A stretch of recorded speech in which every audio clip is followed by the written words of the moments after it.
Welcome to the deep dive. Today we're diving into a set of sources.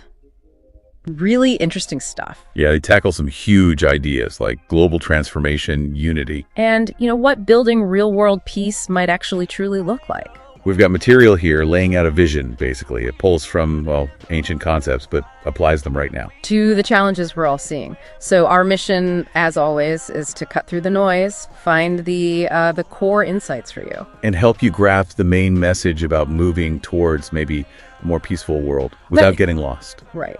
Okay, let's unpack this then. The sources, they kick off saying humanity is at this pivotal crossroads. Yeah, a critical point. And they say we need to make a conscious choice, towards unity, sustainability, peace. They actually call it the 2020s perfect vision, which is quite a name. It is, and it's presented less like a dream and more like a necessary shift. And central to this, interestingly, is the year of Jubilee.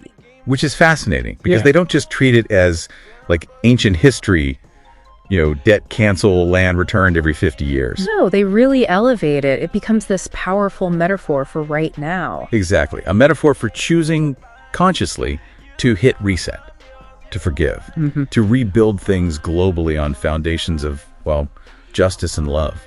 And they really push applying that spirit globally today. They argue it's not just philosophy. No, it's framed as pragmatic. A necessity, almost. So we're talking tangible ideas coming from this. Yeah, like actual global debt relief, thinking about how to distribute resources more equitably. Big ecological restoration projects too, right? Massive coordinated ones. Yeah. The argument seems to be that not doing these kinds of resets is part of why we have such huge inequality and, environmental issues now. Okay, and here's something that really stood out. The emphasis on forgiveness alongside justice. That's a really key point they make. True liberation, true healing. It isn't just about righting wrongs or retribution. It needs that element of releasing resentment through forgiveness. Precisely. That balance feels crucial, doesn't it? It does. You need justice for fairness to stop future harm. Right. But you maybe need forgiveness to heal the past, to break those cycles of conflict. The sources seem to say you need both, working together. Yeah, otherwise justice might just become revenge, or forgiveness feels, cheap. Makes sense. Okay, moving to unity. They're very clear. This isn't about everyone becoming the same. No, definitely not uniformity. It's described more as like a harmonious coexistence of diversity. Different elements, but bound by a shared purpose. Exactly. And they identify what causes the divisions, primarily fear and ignorance. So the solutions are things like education, dialogue. Yeah, open dialogue, especially interfaith, intercultural conversations, and really focusing on shared humanity, shared values, compassion, justice, things like that. And they stress it's an active thing, not passive. Right. Unity is presented as a continuous process, something you constantly work at. So if we pull back, what does all this mean for peace? Well, the sources define peace really broadly. It's much more than just, no war. It's holistic well-being. That's the term they use, holistic well-being. So that includes social justice, economic equity, environmental sustainability. And crucially, inner peace for individuals. Yes, that's a big part of it too. Okay, so if that's the goal, what's stopping us? What are the hurdles? The sources point to things like structural violence, basically harm built into systems. Like systemic discrimination, pervasive poverty. Exactly. And ecological destruction too. They see these as deeply interconnected root causes of conflict. So we need to tackle those roots, not just the symptoms. That seems to be the argument.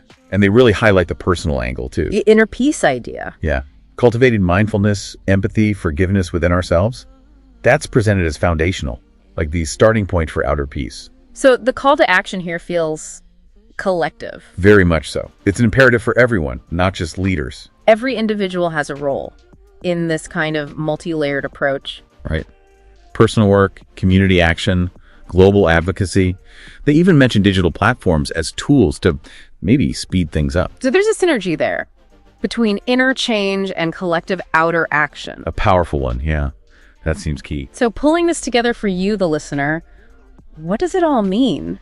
These sources seem to suggest co-creating a better future involves, embracing ancient ideas like Jubilee for modern rebalancing. And committing to both systemic change and that personal transformation, doing both at once. It really highlights that achieving peace, achieving unity, it's not like a destination you just arrive at. No, it's dynamic. an ongoing process. Requires continuous effort, constant rebalancing. Okay, so here's a final thought for you to maybe chew on. If this perfect vision is described as this evolving, living ideal needing continuous effort, what does that imply about the work needed right here in our own communities? And within ourselves, too, even after we take big steps towards justice or forgiveness. Right. It seems like the work, well, maybe it's never really finished. That wraps up this deep dive into Jubilee, unity, and this vision for holistic peace from our sources.